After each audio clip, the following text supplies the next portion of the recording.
El libro que cambió el destino de la humanidad. Hay historias que nacen y desaparecen.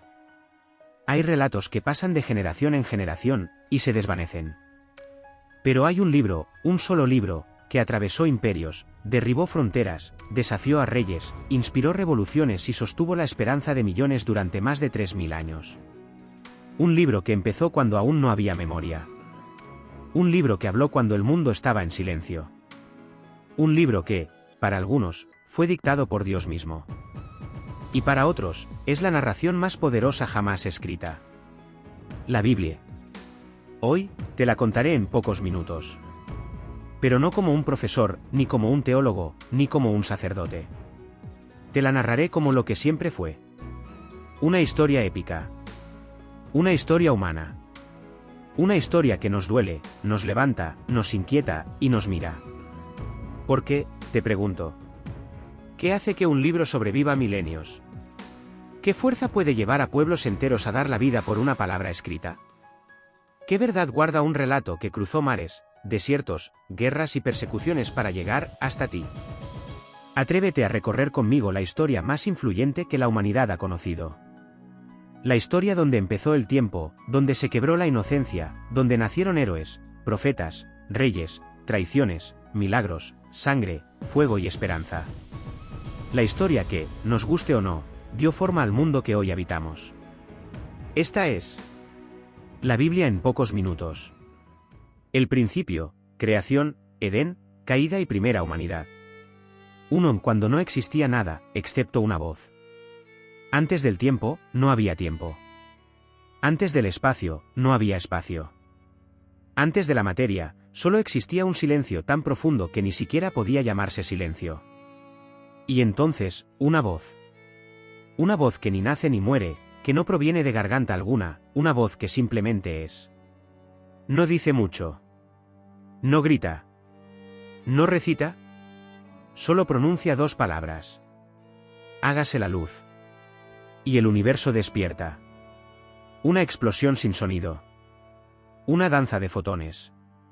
Una cascada de estrellas que brotan como chispas en un océano oscuro. Es el inicio de todo lo que conoces. De todo lo que imaginas. De todo lo que eres. La Biblia lo narra con una simplicidad abrumadora. En 6 actos, 6 amaneceres, se van desplegando los océanos, los continentes, las criaturas, los árboles, los cielos y la tierra. Pero hay un momento que detiene el pulso de la creación. El instante en que Dios, ese narrador eterno, ese arquitecto sin límites, decide formar al ser humano. No lo hace con truenos. No lo hace con fuegos. Lo hace con sus manos. Toma barro. Lo moldea. Le da forma. Y después, se inclina. Y sopla. En ese soplo no solo nace la vida. Nace la conciencia. La memoria.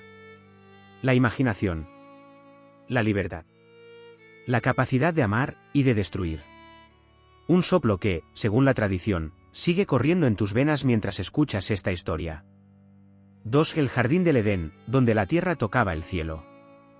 Imagina un lugar donde no existe la culpa. Donde el miedo no tiene significado. Un lugar sin muerte, sin traición, sin oscuridad interior. Ese lugar, dice la Biblia, era el Edén. Adán camina entre árboles que brillan como esmeraldas. Eva sonríe mientras los ríos se deslizan como oro líquido. Animales que la humanidad jamás volvería a ver se mueven en paz absoluta. No hay ruido. Solo armonía. Un equilibrio perfecto entre lo visible y lo invisible. Pero incluso el paraíso necesita una prueba. Una puerta prohibida. Un límite que revela la libertad. Dios coloca un árbol. Uno solo. Entre miles. El árbol del conocimiento del bien y del mal. La serpiente, una de las figuras más simbólicas y misteriosas de todas las religiones, se acerca a Eva. Y comienza el diálogo que cambiará el destino de la humanidad. ¿De verdad Dios les dijo que no pueden comer de ningún árbol? Eva responde. La serpiente contraataca. La duda se abre paso. Hasta que, finalmente, Eva muerde. Adán muerde. y el universo entero parece contorsionarse. La inocencia se rompe. La desnudez se vuelve vergüenza. La libertad se convierte en responsabilidad. El paraíso se quiebra. Dios no los maldice. Los viste. Les pone túnicas de piel. Los acompaña hasta la salida del jardín. Y allí, en la puerta del Edén, aparece el primer corazón humano roto. Una puerta cerrada para siempre. Una historia que se hace adulta. 3. Caín y Abel, la primera sangre derramada. Dos hermanos crecen fuera del paraíso. Uno trabaja la tierra. El otro cuida rebaños. Ambos ofrecen sacrificios. Ambos buscan agradar a Dios. Pero, por razones que la Biblia no explica, y quizás por eso mismo resuena en nosotros, Dios mira con agrado la ofrenda de Abel, y no la de Caín. Y nace la envidia. Ese incendio silencioso que empieza en el pecho y termina en tragedia. Caín invita a su hermano al campo. No hay testigos.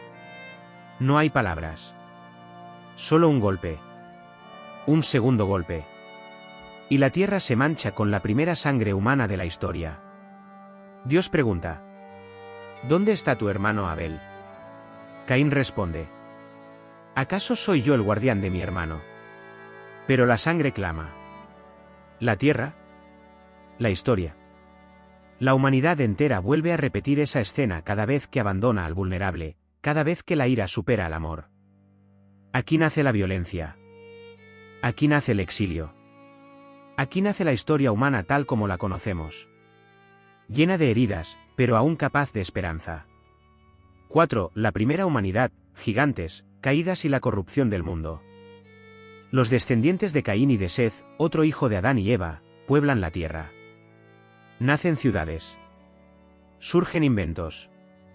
Aparecen artesanos, músicos, herreros. Pero también crece la oscuridad.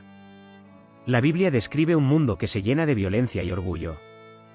Y menciona a unos seres misteriosos. Los Nefilim, los gigantes, los héroes de la antigüedad. Su existencia es ambigua, envuelta en interpretaciones, teorías, arqueología mítica y fascinación. Lo cierto es que, según la narración bíblica, la tierra se vuelve un lugar corrupto. Un lugar donde la bondad se ahoga.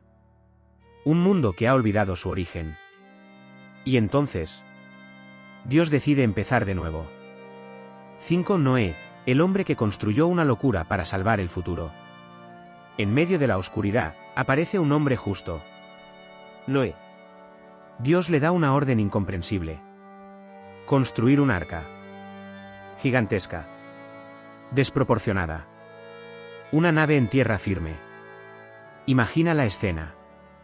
Los vecinos riéndose. Los niños señalando. Los ancianos comentando que Noé ha perdido la cordura.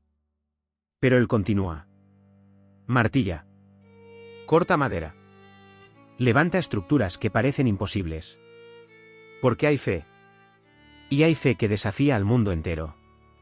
Cuando el arca está terminada, los animales comienzan a llegar. Parejas de cada especie. Un desfile de vida que resuena como un último latido antes del fin. Y entonces, la lluvia.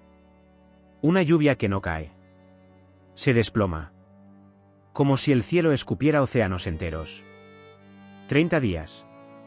40 noches. Montañas desaparecen. Valles se hunden. Pueblos se extinguen. Solo el arca permanece. El diluvio es uno de los relatos más universales de la humanidad. Civilizaciones de Asia, América, Mesopotamia y Grecia narran historias similares. Algo ocurrió. Algo que quedó tatuado en la memoria colectiva.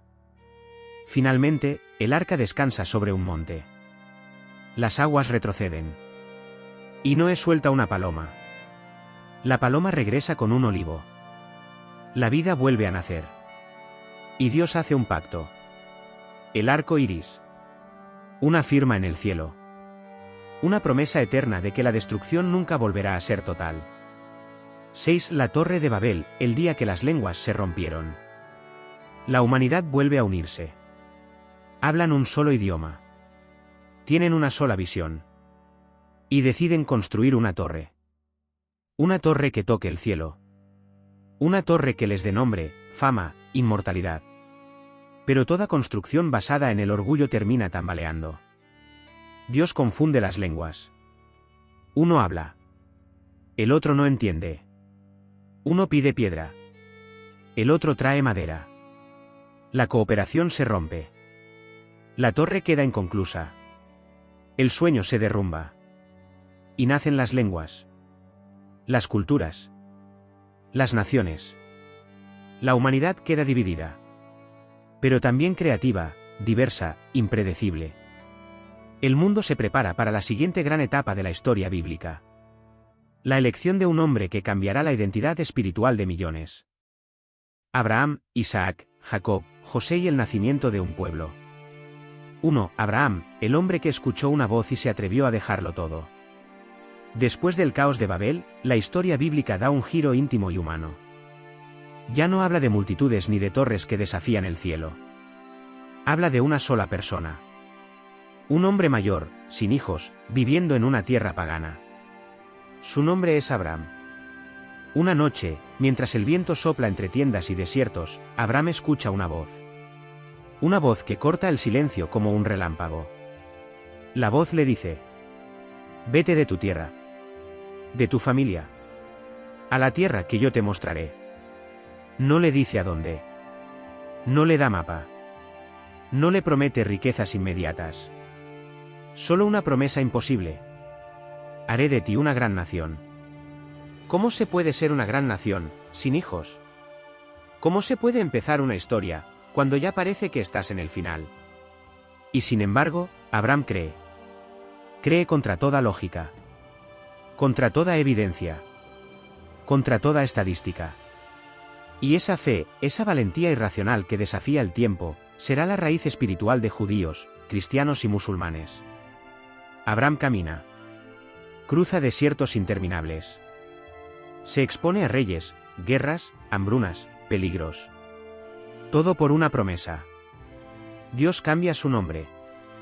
Abraham, padre enaltecido, se convierte en Abraham, padre de multitudes. Es una profecía en su propio nombre. Una identidad antes del milagro. 2. La promesa imposible, Isaac. Abraham envejece. Sara envejece. La promesa parece cada vez más lejana. Y cuando la esperanza parece haberse diluido. Cuando ya no hay fuerzas para soñar. Cuando el cuerpo dice imposible. Dios anuncia: Sara tendrá un hijo. Sara se ríe. ¿Y quién no lo haría? Es el tipo de risa que nace entre el absurdo y la incredulidad. Pero la Biblia insiste. Lo imposible ocurre. Y nace Isaac, cuyo nombre significa precisamente eso. Él reirá. Porque Dios, en este relato, demuestra una y otra vez que lo imposible es su escenario favorito. 3. La prueba más desgarradora, el sacrificio de Isaac. Uno de los momentos más impactantes de toda la Biblia llega aquí. Dios pide a Abraham algo inexplicable. Toma a tu hijo. A tu único hijo. Al que amas. Y ofrécelo en sacrificio. Las palabras son devastadoras. Abraham no entiende. No protesta. No grita. No negocia. Solo camina. 3 días. 3 días con su hijo al lado. 3 días guardando un secreto mortal en su corazón. Isaac lleva la leña del sacrificio sobre sus hombros. Abraham lleva el cuchillo. Y el silencio pesa más que el metal. Isaac pregunta: Padre, ¿dónde está el cordero para el sacrificio? Y Abraham responde: Dios proveerá. En la cima del monte, Abraham ata a su hijo. Levanta el cuchillo. Y justo cuando el aire se detiene. Justo cuando el mundo parece contener la respiración. Una voz. Abraham. El ángel detiene su brazo. El cuchillo cae. El niño vive. Y un carnero aparece entre las zarzas. Es una escena que ha conmovido a artistas, escritores, filósofos y creyentes durante miles de años. Un momento donde la fe alcanza su límite absoluto. Confiar incluso cuando no se comprende. 4. Jacob, el hombre que luchó con Dios. Isaac crece. Se casa. Tiene 2 hijos, Esaú y Jacob. Jacob, astuto y determinado, se queda con la bendición familiar que correspondía al primogénito. Huye. Trabaja. Construye una familia. Y un día, decide regresar a casa. Pero tiene miedo. Teme la ira de su hermano. Entonces ocurre una de las escenas más misteriosas de la Biblia. Una noche, Jacob se queda solo. Y aparece un ser. Un hombre. Un ángel. Dios mismo disfrazado de carne. La Biblia no lo aclara, y tal vez no quiere aclararlo. Jacob lucha con ese ser toda la noche. Se golpean. Se resbalan en arena y sudor. Se aferran. No se sueltan. Y cuando amanece, el ser le toca la cadera y lo deja cojo. Jacob pide algo. Bendíceme. El ser responde con una nueva identidad. Ya no te llamarás Jacob, sino Israel. Porque has luchado con Dios, y has prevalecido. Ese renombramiento marcará al pueblo hebreo para siempre. Israel, el que lucha con Dios. Porque la historia bíblica no presenta una fe cómoda, fácil o vacía. Presenta una fe que lucha. Que pregunta.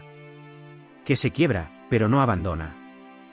5. José, el soñador que pasó de esclavo a príncipe. Jacob tiene 12 hijos, pero uno destaca. El más joven, el más sensible, el que sueña. José. José tiene visiones. Y no tiene miedo de contarlas.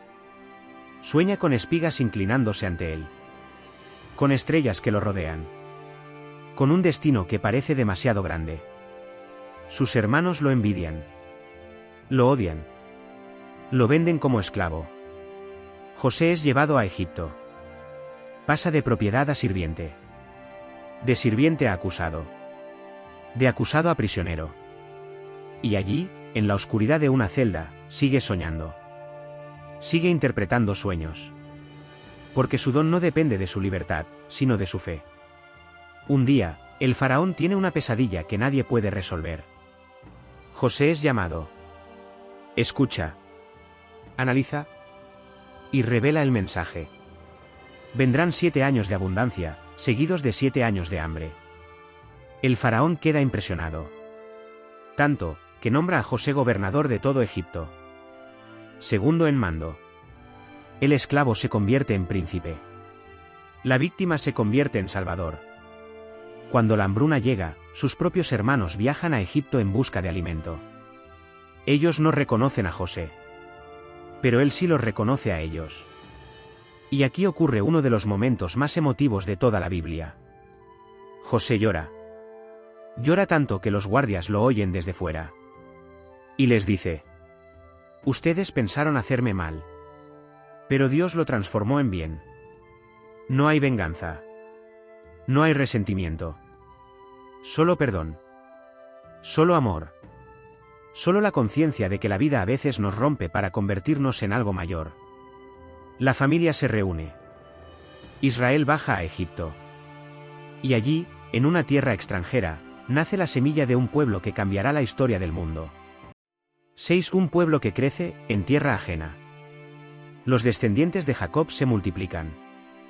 Crece su número. Crece su influencia. Y esto inquieta a los nuevos faraones. Empiezan a verlos como amenaza. Y los convierten en esclavos. Egipto, la tierra que salvó a José, se convierte en prisión para su pueblo. Y aquí termina esta parte del relato. El preludio del acontecimiento más impresionante del Antiguo Testamento. La liberación. Los milagros. Las plagas. El éxodo. La historia de un hombre llamado Moisés que enfrentará imperios y abrirá mares. Moisés, las plagas, el mar rojo y la alianza. Un niño en una canasta, la esperanza que flota en un río. Los siglos han pasado. Los descendientes de Jacob, ahora llamados israelitas, se han multiplicado en Egipto. Son tan numerosos que el faraón los teme. Y como el miedo siempre engendra crueldad, ordena algo terrible. Todo niño hebreo que nazca debe morir. Pero una madre se niega a entregar a su hijo. Lo coloca en una cesta impermeable, besa su frente. Y lo deja a merced del Nilo. La corriente se lo lleva. El sol lo ilumina. Los cocodrilos lo acechan. Las lágrimas de su madre lo siguen. La cesta avanza, hasta que llega al lugar menos imaginable. El palacio del faraón. La hija del faraón lo encuentra. Lo toma en brazos. Lo adopta. Y a aquel niño condenado a morir, el destino lo convierte en príncipe de Egipto. Su nombre será Moisés. 2. El hombre dividido, príncipe por crianza, hebreo por sangre. Moisés crece rodeado de lujos, educación, poder. Aprende astronomía, matemáticas, leyes, estrategia militar. Todo está preparado para que se convierta en un líder egipcio. Pero su corazón late distinto. Ve a los hebreos esclavizados. Ve su propio reflejo en ellos. Siente que pertenece a dos mundos, pero no encaja por completo en ninguno. Un día presencia cómo un capataz golpea brutalmente a un hebreo. La sangre hierve. El corazón se acelera. Y Moisés mata al egipcio. Para salvar su vida, huye al desierto. De príncipe, se convierte en pastor. De palacio, a soledad. De grandeza, a anonimato. A veces, Dios prepara a un líder quebrándolo primero. 3. La zarza ardiente, el fuego que no consume. Una mañana, mientras cuida ovejas en el monte Horeb, Moisés ve algo imposible. Una zarza ardiendo. Ardiendo sin consumirse.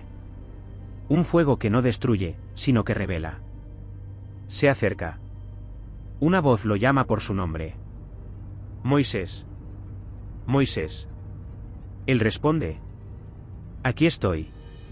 Y entonces viene la misión más desafiante que un hombre exiliado podría recibir. Ve al faraón. Dile que deje libre a mi pueblo. Moisés tiembla. Duda. Objeta. Hace lo que cualquier ser humano haría ante una misión imposible.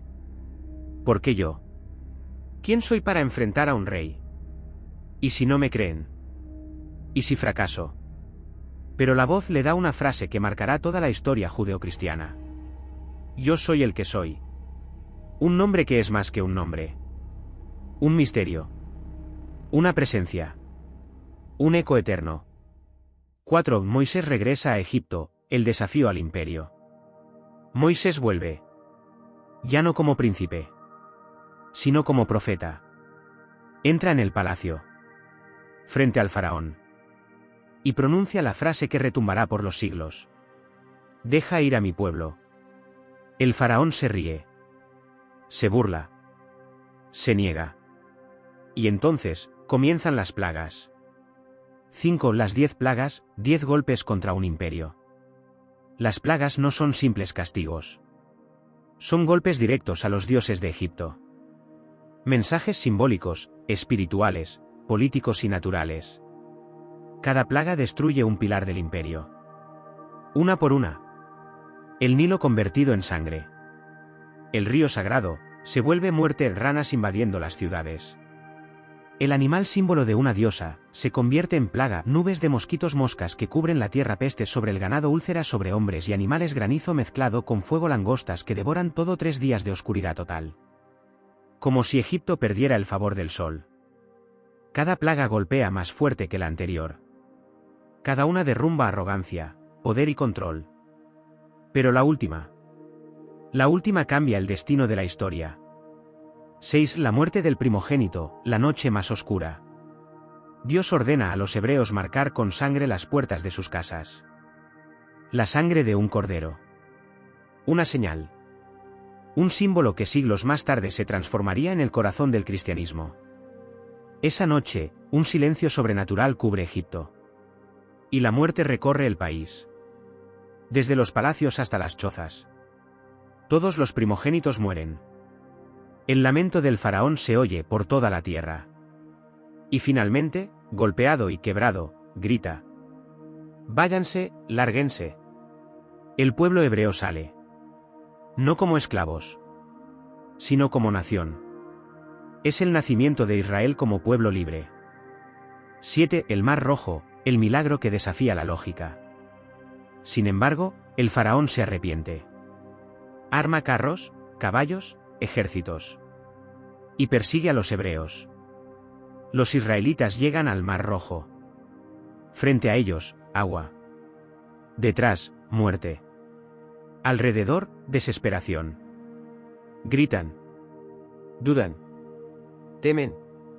Pero Moisés levanta su vara. El viento sopla. Las aguas se levantan como muros. Se abre un camino imposible. Un pasaje seco entre dos paredes de mar. Los israelitas cruzan. Pisando arena húmeda. Escuchando el rugido del océano a cada lado. Y cuando el ejército intenta seguirlos, las aguas se cierran. El mar regresa a su lugar. El peligro se ahoga. Es uno de los momentos más cinematográficos de toda la Biblia. Un símbolo de liberación. Una metáfora del paso de la esclavitud a la libertad. Un acto que resonaría durante milenios. 8 del Horeb, la alianza que cambió la historia. El pueblo llega al monte Sinaí. El cielo se oscurece. Relámpagos iluminan la montaña. El viento ruge. La tierra tiembla. Moisés sube. Solo. Entre nubes y fuego. Allí, en ese escenario que parece arrancado de un sueño volcánico, Dios entrega las tablas de la ley. 10 palabras. 10 principios. 10 cimientos éticos que influirán en el cristianismo, el judaísmo, el islam. Y en la moral de gran parte del mundo occidental. La ley no es solo una lista. Es un pacto. Una alianza. Dios dice: yo seré su Dios. Ustedes serán mi pueblo. Es un matrimonio espiritual. Una unión eterna. Un compromiso que seguirá ardiendo incluso cuando el pueblo falle.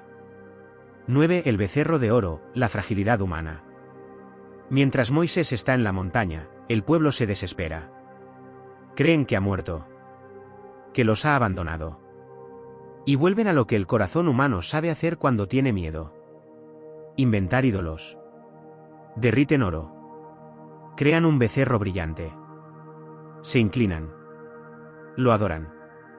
Cuando Moisés desciende y ve esto, su corazón se rompe. Las tablas caen. Se hacen pedazos. Es uno de los momentos más humanos de la Biblia. La decepción del líder. La fragilidad del pueblo. La eterna tendencia del ser humano a buscar sustitutos de Dios cuando siente que Dios tarda. Pero aún así, Dios perdona. La alianza continúa. El camino sigue. 10. Un pueblo nómada, del miedo a la libertad.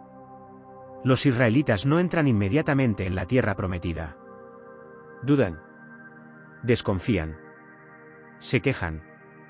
Y la Biblia relata que, por esa falta de fe, vagan 40 años en el desierto. 40 años de arena, calor, noches estrelladas, serpientes, maná del cielo, columnas de fuego y nubes que los guiaban. Un pueblo frágil. Con un Dios paciente.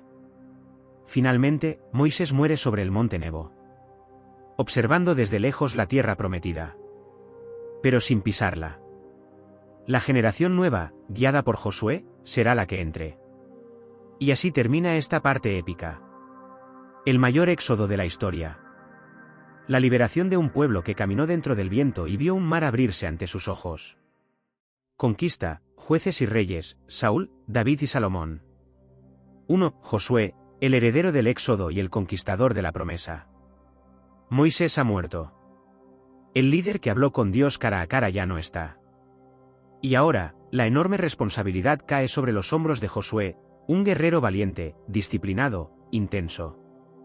No tiene el misticismo de Moisés, pero tiene algo igual de necesario. Determinación. Dios le dice: sé fuerte y valiente. Una frase que se repetirá 3 veces. Como un eco. Como una orden. Como un recordatorio de que la fe necesita coraje. Josué guía al pueblo hasta el río Jordán.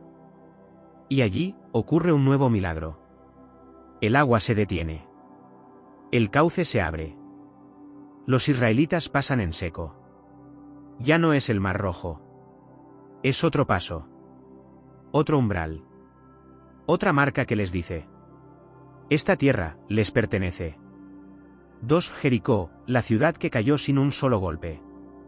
La primera gran ciudad que encuentran es Jericó. Sus murallas son colosales, impenetrables, perfectas para resistir meses de asedio.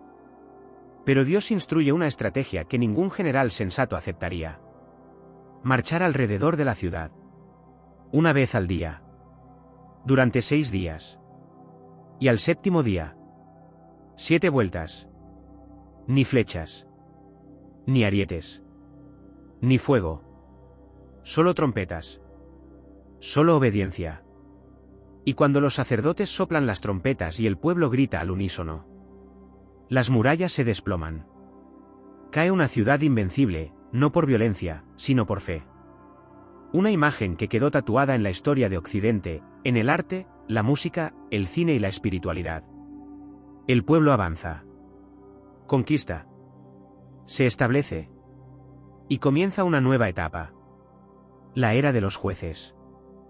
3. Los jueces, de la guerra al olvido, y de vuelta a la guerra. Después de Josué, Israel no tiene reyes. No tiene gobierno central. Cada tribu cuida su territorio. Y cuando surgen amenazas, Dios levanta líderes carismáticos llamados jueces. Eran guerreros, profetas, visionarios. Hombres y mujeres que guiaban al pueblo cuando lo necesitaban. Entre ellos, destacan 3 figuras cinematográficas. Débora, la profetisa que lideró ejércitos. En un tiempo donde la mujer tenía poco poder político, aparece Débora, una profetisa que convoca a un ejército, profetiza la victoria y derrota a un general temible llamado Sísara. Su historia rompe esquemas, inspira valentía y demuestra que la Biblia está llena de personajes complejos y sorprendentes. Gedeón, el hombre que creía no ser suficiente. Gedeón se siente pequeño, insignificante, inadecuado. Pero Dios lo elige para derrotar a un ejército enorme. ¿Cómo? Reduciendo su propio ejército de miles a solo 300 hombres. Una historia que Hollywood ha adaptado 1000 veces sin atreverse a mencionar su origen. Sansón, la fuerza que cayó por un amor prohibido. Sansón es una de las figuras más icónicas de la Biblia. Un hombre consagrado desde el nacimiento. Con una fuerza descomunal. Capaz de derribar leones, vencer ejércitos y romper cadenas. Pero su debilidad no era física, sino emocional. Dalila lo seduce, lo traiciona, lo entrega. Sansón pierde su fuerza, sus ojos, su libertad. Y en su último acto, ciego y humillado, pronuncia una oración: dame fuerza por última vez. Empuja las columnas de un palacio filisteo. Y muere derrumbando a sus enemigos. Es uno de los relatos más dramáticos del Antiguo Testamento. Una tragedia griega antes de Grecia. 4. El pueblo pide un rey: queremos ser como las demás naciones. Los jueces pasan. Las crisis vuelven. Los enemigos regresan. Y el pueblo pide algo nuevo. Queremos un rey. Es una frase peligrosa. Israel fue creado para ser distinto. Para ser guiado por un Dios invisible. Pero quieren un líder visible, con corona, ejército, protocolo y poder. Dios no lo aprueba. Pero lo permite. Aquí inicia la era de los reyes, una etapa llena de brillo y de sombras.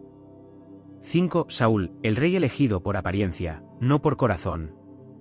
Saúl es alto. Apuesto. Impresionante. Un líder natural. El profeta Samuel lo unge como rey. Y al principio, parece prometedor. Pero Saúl tiene un enemigo interno. El miedo. Desobedece a Dios. Actúa por impulsos. Se vuelve paranoico. Pierde la confianza. Y finalmente, pierde la corona ante un muchacho que ni siquiera había nacido cuando Saúl empezó a reinar. Ese muchacho será la figura más querida de todo el Antiguo Testamento. 6. David, el gigante que cayó ante un gigante. David era solo un pastor adolescente. Olía a ovejas, no a guerra. Tocaba arpa, no espada. Era el menor de 8 hermanos. Pero un día, llega al campamento militar y ve una escena humillante. Un gigante filisteo llamado Goliat, de más de 2,5 metros de altura, armado hasta los dientes, insultando al ejército de Israel. Nadie se atreve a enfrentarlo. Ni los generales. Ni los veteranos. Ni el rey. Y entonces, David da un paso adelante. Yo lucharé. Es absurdo. Ridículo. Demencial. Pero David no confía en fuerza. Ni en espada. Ni en armadura. Confía en Dios. Corre hacia Goliat. Toma una piedra. La lanza con su honda. La piedra vuela. Golpea justo en la frente del gigante. Y Goliat cae. Un solo impacto. Un solo instante. Un solo símbolo eterno. El pequeño vence al imposible. 7. El rey poeta, la figura más compleja del Antiguo Testamento. David se convierte en rey. Y su reinado es una mezcla de poesía, guerra, espiritualidad y humanidad pura. Escribe salmos. Llora. Canta. Danza delante del arca. Vence ejércitos. Une tribus. Crea una capital espiritual, Jerusalén. Pero también cae. Comete adulterio. Ordena la muerte del esposo de la mujer con la que pecó. Se arrepiente. Llora hasta que su alma parece romperse. David no es un héroe perfecto. Es un héroe real. Frágil. Volcánico. Contradictorio. Precisamente por eso, el corazón humano lo reconoce como uno de los personajes más profundos de la Biblia. 8. Salomón, sabiduría, templo y caída. David muere. Y su hijo Salomón asciende al trono. Dios le ofrece algo inusual. Pide lo que quieras. Salomón no pide riqueza. Ni poder. Ni venganza. Pide sabiduría. Y Dios le concede más de lo que imaginó. Salomón escribe proverbios, cantares, reflexiones filosóficas que aún hoy se estudian. Construye el templo de Jerusalén, un santuario de oro, cedro y fuego espiritual. Una obra monumental que será el corazón del pueblo durante siglos. Pero su grandeza se vuelve debilidad. Se rodea de lujos excesivos. Toma múltiples esposas de otras naciones. Deja que sus corazones lo aparten de Dios. Y el reino que heredó unificado comienza a fracturarse. 9. Israel se divide, 2 reinos, un solo dolor. Tras la muerte de Salomón, ocurre una tragedia política. El reino se divide en 2. Israel, al norte, Judá, al sur. Y esa división marcará conflictos, guerras civiles, reyes corruptos, injusticias y decadencia. Los profetas aparecerán para intentar corregir el rumbo. Pero la sombra de la caída ya se acerca. La historia se prepara para uno de sus capítulos más oscuros. Profetas, exilio, destrucción de Jerusalén y la esperanza del Mesías. 1. Los profetas, voces de fuego en un pueblo dividido. Tras la muerte de Salomón, el pueblo queda partido. Israel al norte. Judá al sur. 2 naciones hermanas, pero enemigas. 2 reinos con reyes que, en su mayoría, olvidaron la justicia. Descuidaron al pobre. Adoraron ídolos. Y se alejaron de la alianza. Y cuando la oscuridad avanza, cuando el corazón de un pueblo se endurece, Dios levanta voces. Voces como relámpagos. Profetas. Hombres y mujeres que hablaban con la furia de un volcán y la ternura de un padre. No eran adivinos. No eran magos. Eran mensajeros que gritaban lo que nadie quería escuchar. Y entre ellos, destacan gigantes. 2. Elías, el profeta de fuego. Elías aparece sin presentación previa. Como si cayera del cielo. Enfrenta a un rey corrupto, Acab, y a una reina cruel, Jezabel. Predica contra la injusticia. Denuncia la idolatría.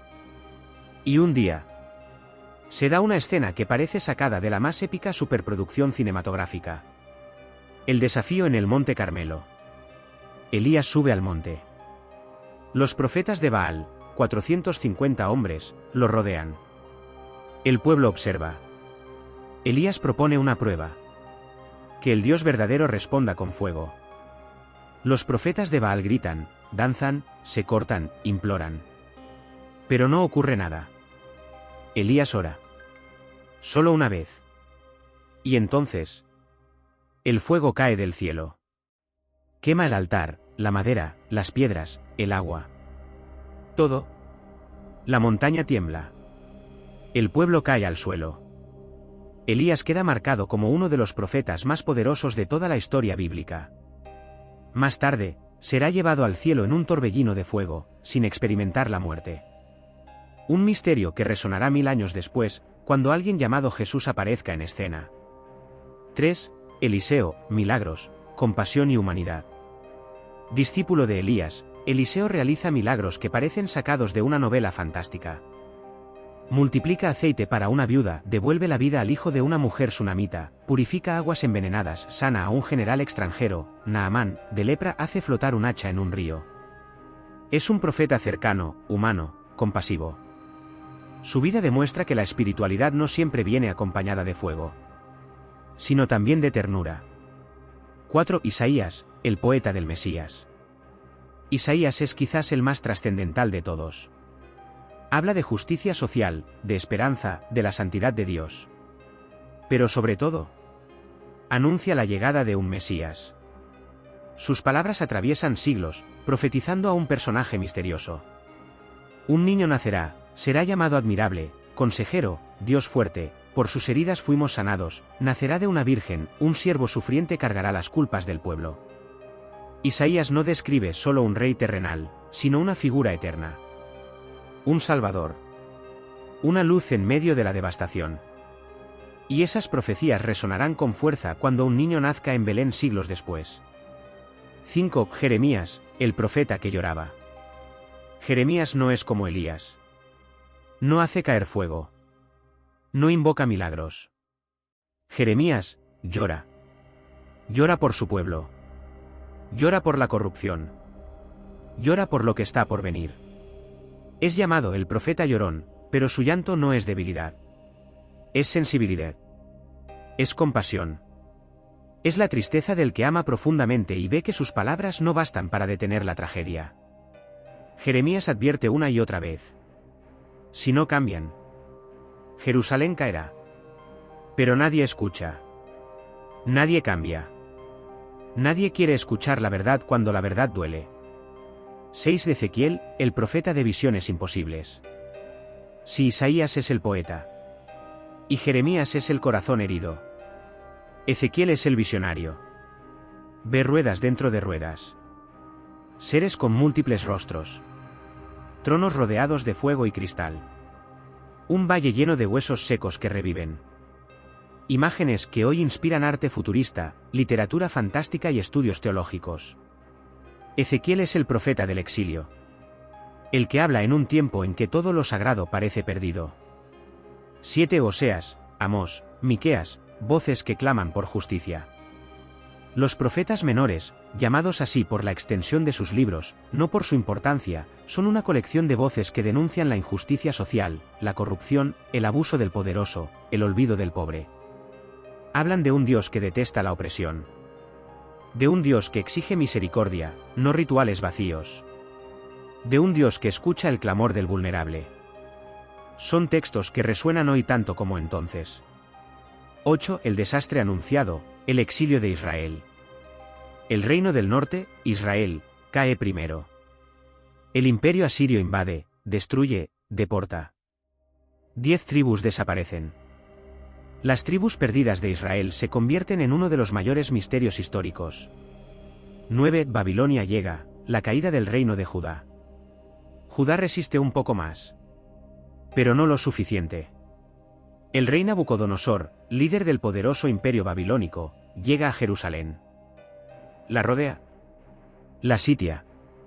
La asfixia. Finalmente, en un golpe devastador. El templo es destruido. El templo construido por Salomón. El centro espiritual de la nación. La joya de la fe judía. Es reducido a cenizas. Jerusalén arde. Sus muros caen. Sus habitantes son encadenados y deportados a Babilonia. Es uno de los traumas más profundos del pueblo judío. Una herida abierta que marcará toda su identidad. Una tragedia comparable a la caída de Troya o a la destrucción de Roma. 10. El exilio. ¿Dónde estás, Dios? En Babilonia, el pueblo está lejos de su tierra, lejos de su templo, lejos de su identidad. Y surge la pregunta más humana. La que todos hacemos en momentos de dolor. ¿Por qué, Dios? En esos años, los judíos escriben salmos de lamento. Cantan junto a los ríos. Guardan la esperanza en el corazón. No olvidan. No renuncian. El exilio es duro. Pero también es fértil. Aquí se escriben relatos, se preservan tradiciones, se consolidan libros. Aquí nace una fe más profunda, más madura, más interior. Porque a veces, Dios reconstruye. Solo después de que todo parece derrumbarse. 11. Daniel, el profeta entre leones. Entre los deportados está Daniel, un joven brillante que es llevado al palacio babilónico. Daniel destaca por su integridad, sabiduría y valentía. Interpreta sueños de reyes. Predice imperios. Vive con rectitud en un sistema corrupto. Y su historia más famosa es también una de las más poderosas. El foso de los leones. Sus enemigos lo acusan. Manipulan leyes. Lo condenan injustamente. Y Daniel es arrojado a un foso lleno de leones.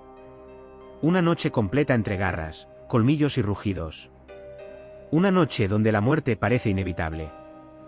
Pero al amanecer, el rey corre al foso y pregunta: Daniel, ¿tu Dios pudo salvarte? Una voz responde desde las sombras: Mi Dios envió a su ángel, y cerró la boca de los leones. Daniel sale ileso. Un símbolo eterno de fidelidad frente al poder. 12. La esperanza renace, Persia libera a los exiliados. Décadas después, Babilonia cae ante Persia. El rey Ciro, en un acto sorprendente, permite que los judíos regresen a su tierra.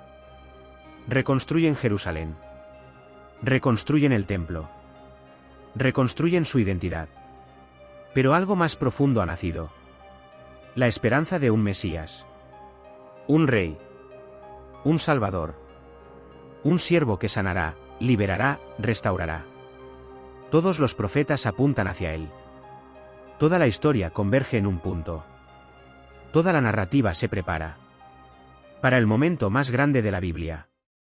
El nacimiento de Jesús, su vida, enseñanzas y milagros. 1. Un silencio de 4 siglos, antes de que el cielo vuelva a hablar. Después del exilio, después del regreso. Después de la reconstrucción. Dios guarda silencio. 400 años. 4 siglos sin profetas. Sin visiones. Sin voces. Sin fuego en montañas. Sin zarzas ardiendo. El pueblo espera. Los imperios suben y caen. Persia. Grecia. Roma. Y en medio de esa espera larga, densa, llena de nostalgia, surge un rumor entre los ancianos. Está cerca. Algo va a pasar. El Mesías pronto vendrá. El mundo está oscuro. La opresión romana pesa sobre Israel. La esperanza parece pequeña. Y es entonces, como siempre, cuando el cielo decide intervenir. 2. Un ángel, una joven, y la noticia que cambiará el mundo. En un pueblo pequeño, humilde, escondido entre colinas llamado Nazaret, vive una joven casi desconocida. María. Una adolescente sin riquezas. Sin influencia. Sin prestigio. Sin grandeza según los ojos del mundo. Pero Dios mira distinto. Una noche, un ángel entra en su habitación. Ella se estremece. El ángel habla. Alégrate, llena de gracia. El Señor está contigo. Y entonces revela el mensaje que cambiará la historia humana. Vas a tener un hijo. Será grande. Se llamará Hijo del Altísimo. María pregunta: ¿cómo será esto? El ángel responde con una frase que resonará por generaciones. Nada es imposible para Dios. María acepta. Con una humildad que mueve montañas. Con una valentía que desafía la historia. Hágase en mí según tu palabra. 3. Jesús nace, Dios entre pañales. César Augusto ordena un censo. Todos deben viajar a sus lugares de origen. José, prometido de María, la lleva hasta Belén. María está a punto de dar a luz. Las calles están llenas. Las posadas están repletas. No hay lugar. No hay cama. No hay techo digno. Solo un establo. Solo un pesebre. Y allí, en la noche más humilde. En la sencillez más absoluta. En la fragilidad más humana. Nace Jesús. No nace en un palacio. No nace rodeado de soldados. No nace entre oro y mármol.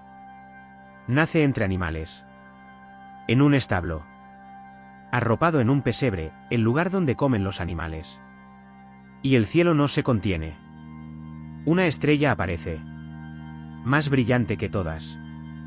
Ángeles descienden sobre pastores en colinas cercanas y cantan. Gloria a Dios en las alturas. Y paz en la tierra. Pastores, pobres, gente anónima, no reyes ni príncipes. Son los primeros en verlo. Así empieza la historia del hombre que transformará el mundo. 4. El niño perseguido, el rey que nació con enemigos. El rey Herodes escucha rumores de un nuevo rey. De un Mesías. De un niño que amenaza su poder.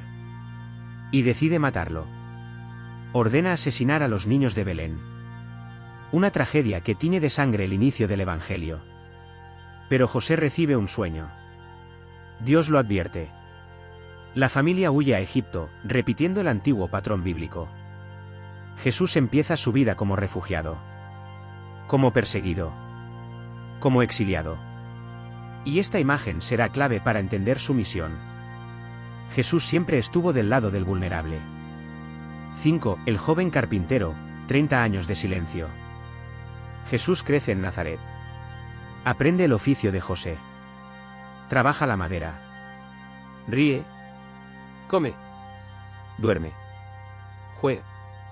30 años de vida silenciosa. 30 años sin milagros. 30 años sin discursos. 30 años sin multitudes. Porque antes de cambiar el mundo, vivió como uno de nosotros. Este detalle es profundamente humano, profundamente emocional. Dios no se apresura. Dios aprende a caminar, a hablar, a construir. Dios vive escondido, antes de revelarse. 6. El bautismo, cuando el cielo vuelve a abrirse. Un día, Jesús camina hacia el río Jordán. Allí, un profeta poderoso llamado Juan el Bautista predica sobre conversión y justicia. Jesús entra en el agua. Juan lo reconoce. Se resiste. Jesús insiste.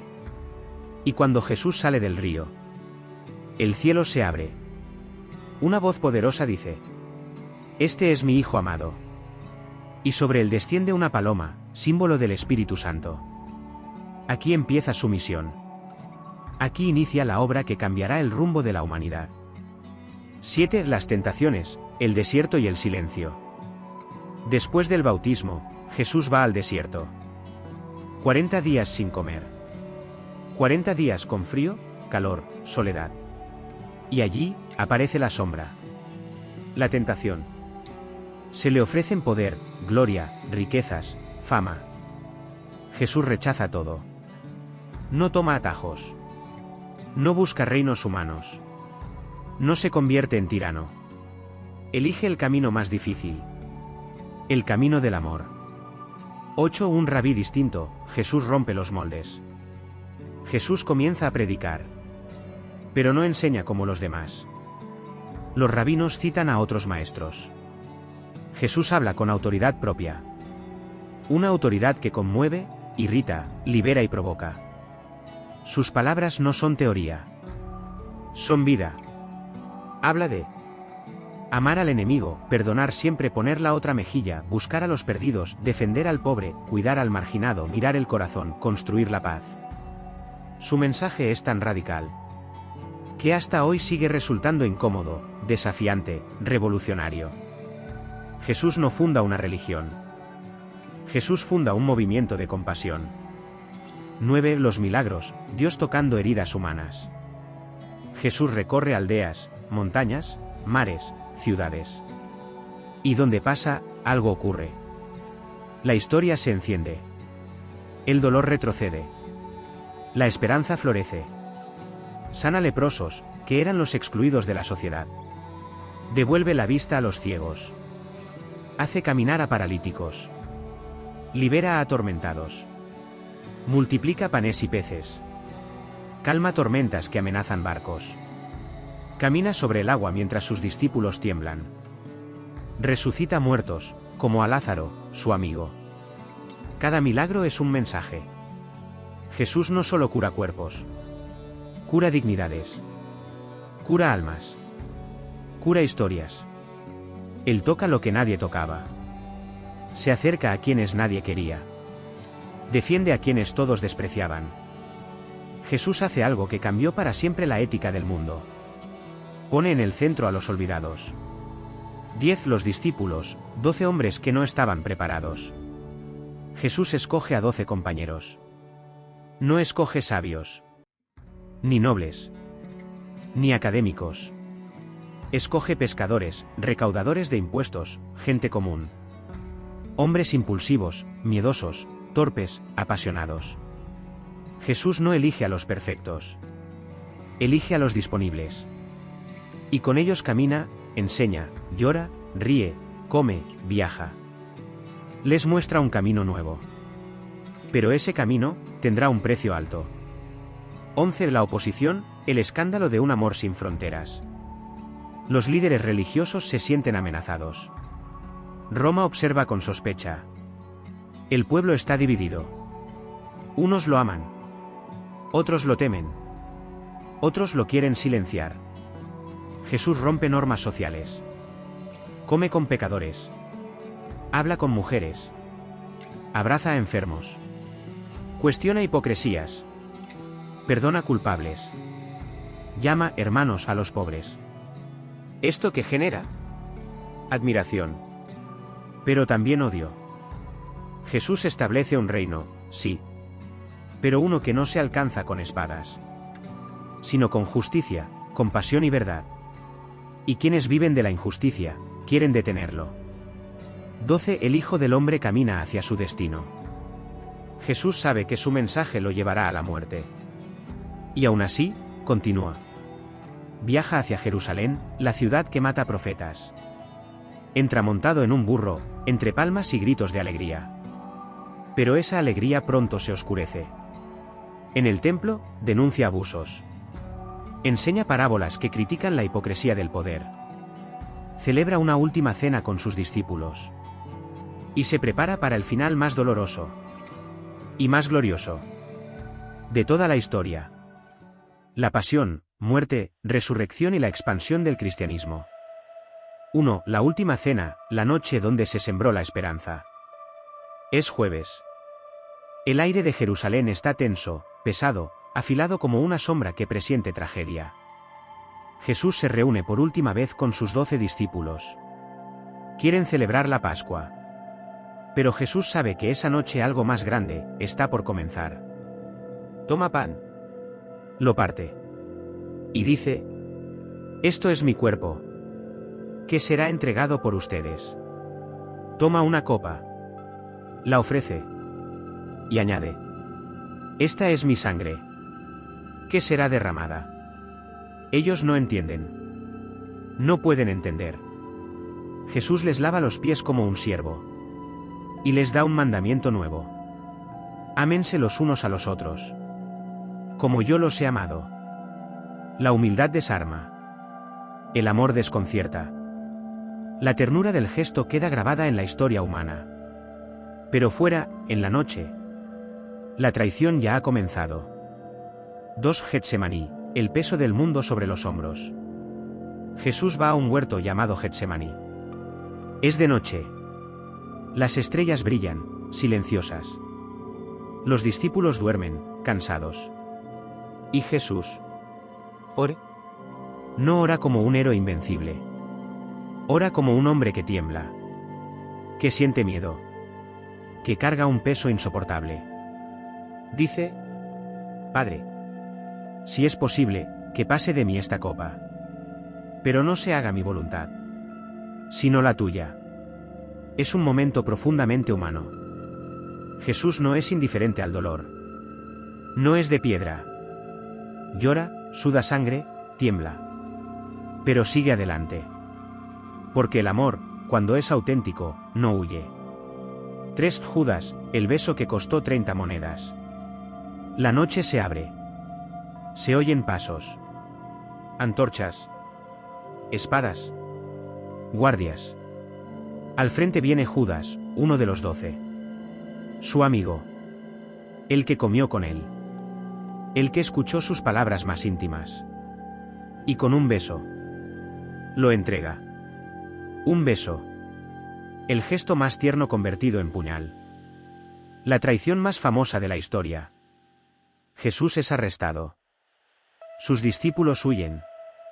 Pedro, su más valiente amigo, lo sigue de lejos. Pero pronto también lo negará. 4 El juicio, la verdad ante el poder. Jesús es llevado ante los líderes religiosos. Allí, en medio de la noche, organizan un juicio ilegal. Lo acusan de blasfemia, de provocar disturbios, de alterar al pueblo. Ninguna acusación se sostiene. Pero lo quieren muerto. Lo llevan ante Poncio Pilato, gobernador romano. Pilato lo interroga. Le pregunta si es rey. Y Jesús responde: Mi reino no es de este mundo. Pilato se da cuenta de que no es un criminal. Lo quiere liberar. Pero la multitud grita: ¡Crucifícalo! Es la injusticia más grande jamás contada. La condena del único inocente perfecto.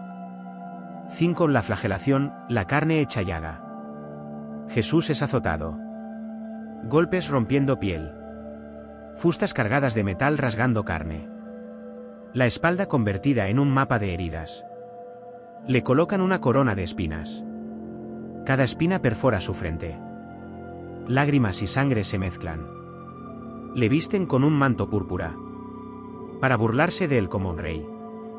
Pero en esa burla hay una verdad que nadie sospecha. Jesús es un rey. Pero uno que reina desde el servicio y el sacrificio. 6 Camino al Calvario, la cruz sobre los hombros. Jesús carga la cruz. El madero es pesado, áspero, brutal. Cae. ¿Se levanta? Cae de nuevo. El pueblo lo mira. Algunos lloran. Otros se burlan. Otros simplemente no entienden. Una mujer limpia su rostro. Un hombre, Simón de Cirene, es obligado a ayudarle a cargar la cruz. Cada paso es una batalla. Cada respiración, un tormento. Pero sigue. Sigue por amor. Por obediencia. Por ti. Por mí. Por cada corazón quebrado de la historia. 7 La crucifixión, el amor clavado en madera. En el Gólgota, lo tienden sobre la cruz. Los clavos atraviesan muñecas y pies. El dolor es indescriptible. La respiración se vuelve un acto heroico. Los latidos, una lucha interior. Jesús mira a quienes lo crucifican y dice: Padre, perdónalos.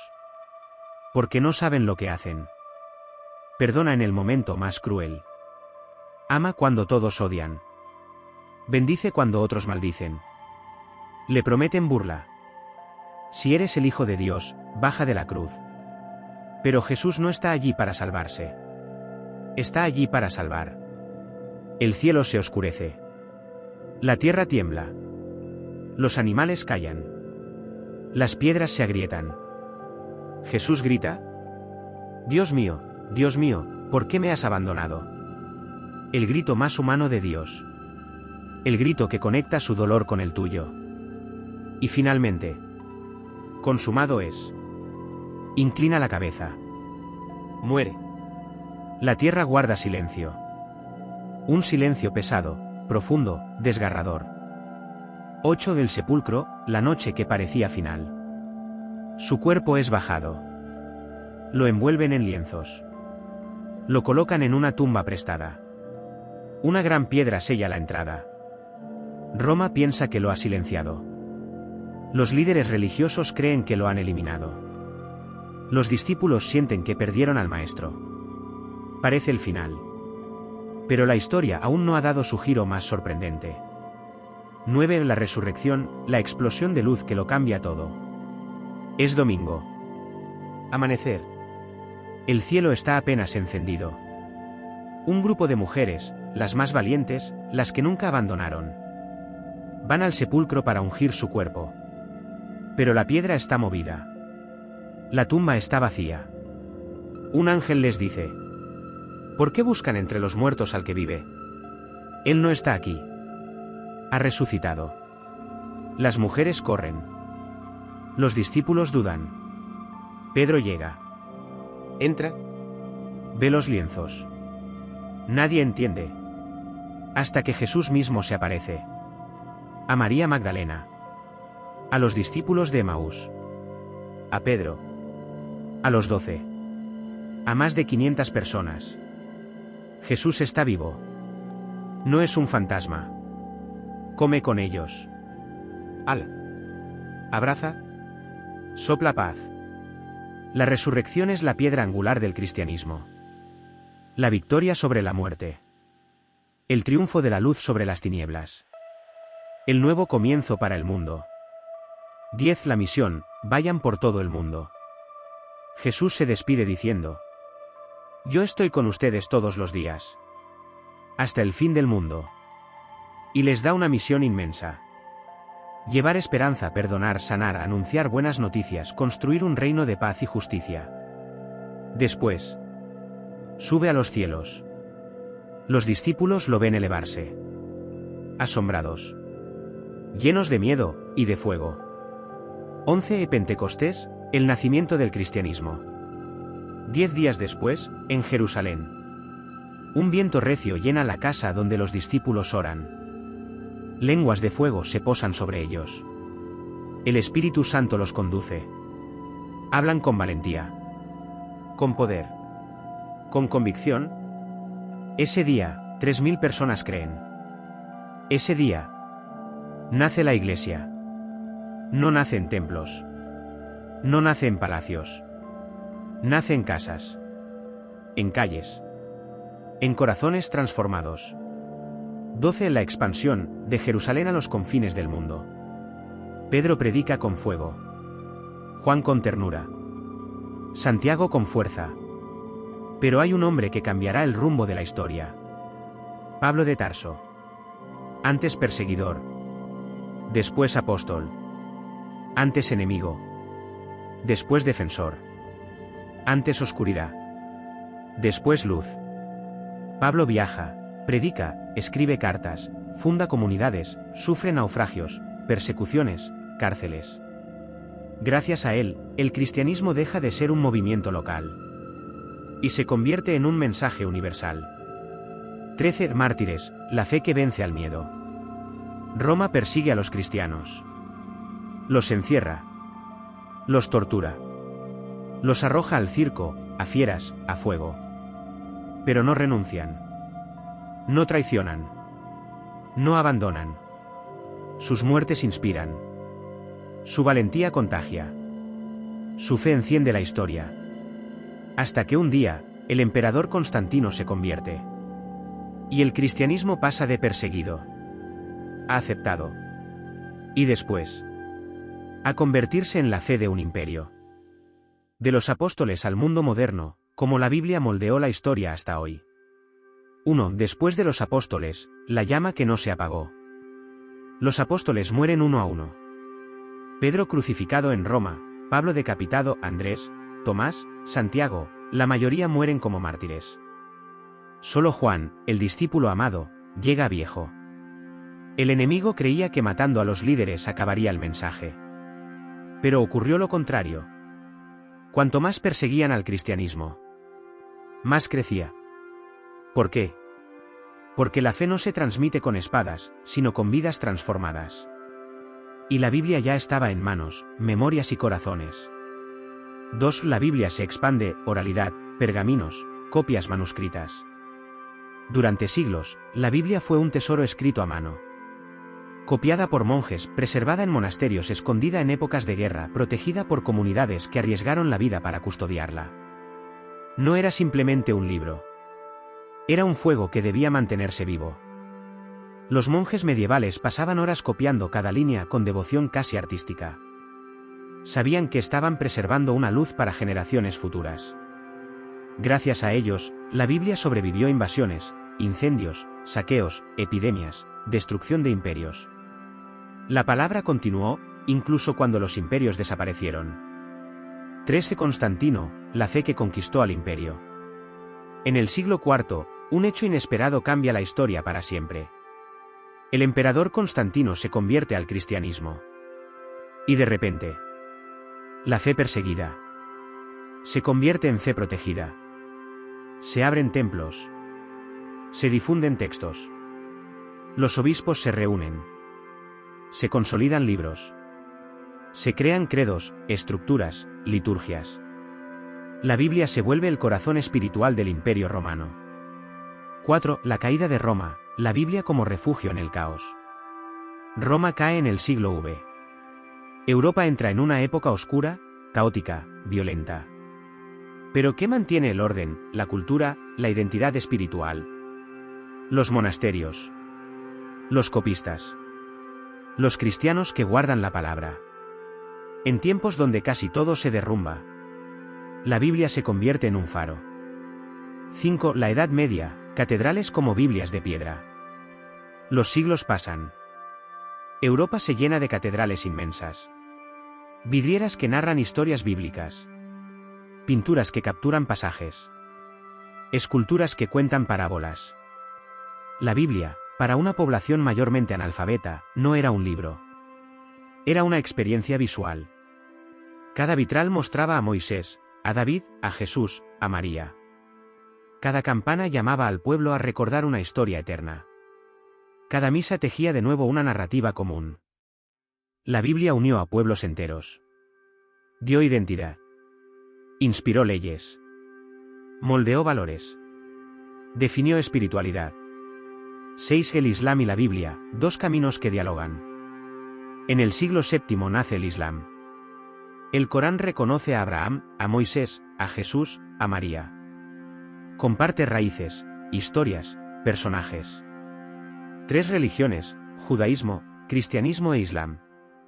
Beberán de la misma tierra espiritual. 3 grandes tradiciones que influirán en política, arte, ciencia, filosofía, arquitectura, economía y cultura mundial.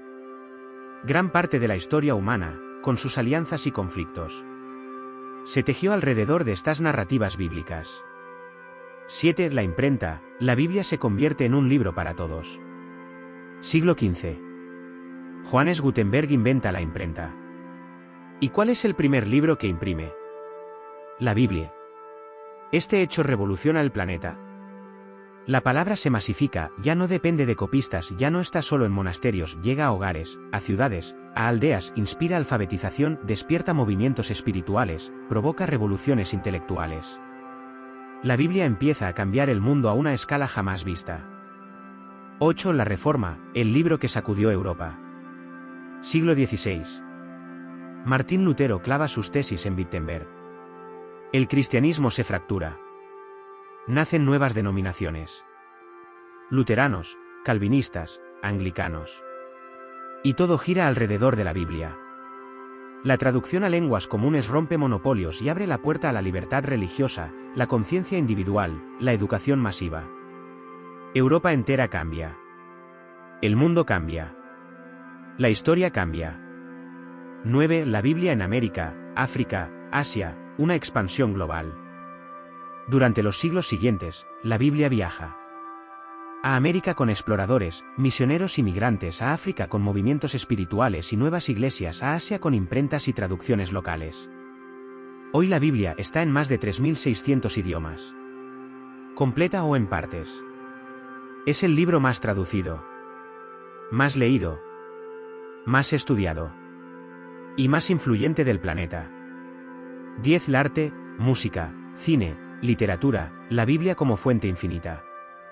Sin la Biblia, no existirían la Divina Comedia, El Paraíso Perdido, los cuadros de Miguel Ángel, las esculturas de Bernini, las pasiones de Bach, el Mesías de Handel, las pinturas de Caravaggio, las alegorías de Rembrandt, las obras de Shakespeare, ni incontables películas, novelas, poesías, series y obras teatrales.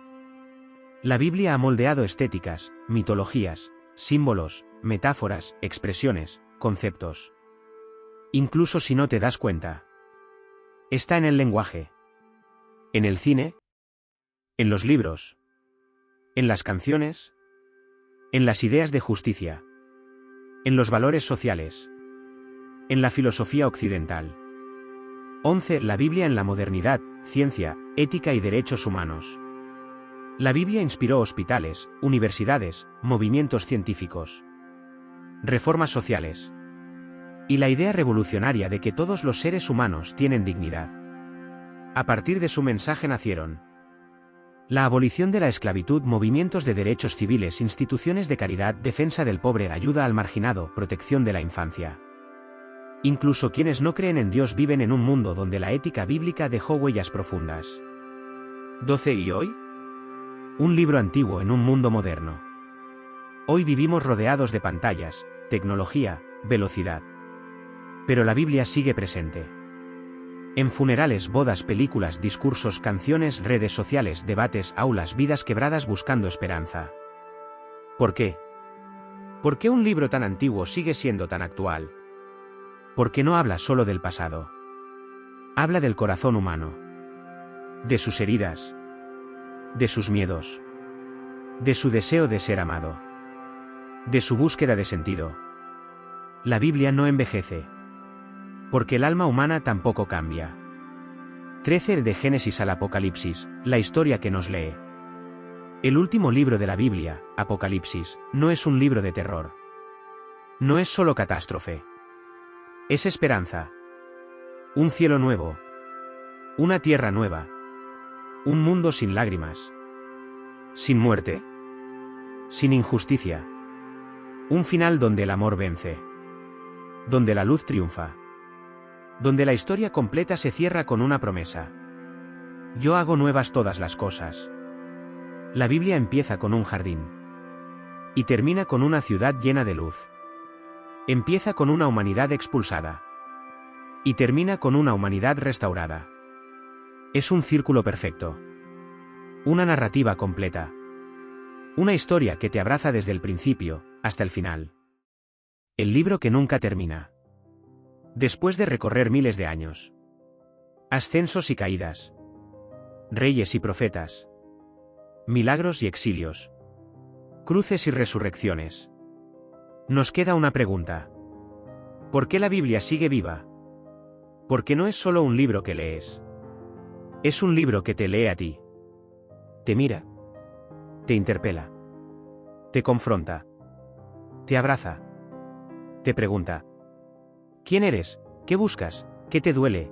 ¿Qué temes? ¿Qué esperas? ¿A quién necesitas perdonar? ¿A qué estás llamado? Desde Adán hasta Jesús. Desde Moisés hasta María. Desde Abraham hasta Juan. Desde el Génesis hasta hoy. La Biblia palpita porque habla de ti. De tu caída. De tu lucha. De tus heridas. De tus sueños. De tu necesidad de redención. Te muestra que incluso en la oscuridad más profunda, la luz siempre regresa. Que incluso en el exilio más duro, siempre hay esperanza. Que incluso en la muerte, puede nacer la vida. La Biblia no es solo historia. Es camino. Es espejo. Es refugio. Es revolución. Es poesía eterna. Y aunque han pasado miles de años, su última palabra sigue siendo la misma. Esperanza.